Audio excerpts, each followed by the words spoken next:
বাঘ ও বকের গল্প। একবার এক বাঘের গলায় হাড় ফুটেছিল। অনেক চেষ্টা করেও সে কিছুতেই হাড় বের করতে পারল না। যন্ত্রণায় ছটফট করতে করতে চারিদিকে দৌড়ে বেড়াতে লাগলো।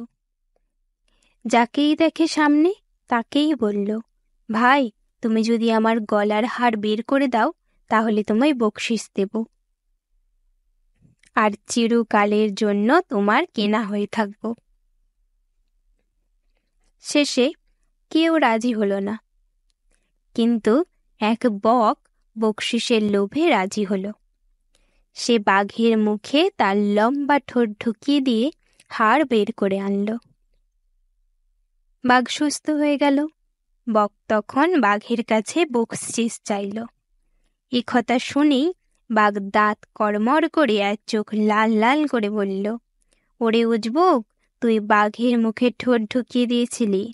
তুই যে ঠোঁট বের করে আনতে পেরেছিস, এটাই তোর পরম সৌভাগ্য। আবার কিনা বকশিশ চাস? যদি এই বাঁচবার স্বাদ থাকে তাহলে আমার সামনে থেকে এক্ষুনি পালা, নইলে এখনই তোর ঘাড় ভাঙব। বাঘের কথায় ভয় পেয়ে বক তক্ষুনি সেখান থেকে পালিয়ে গেল।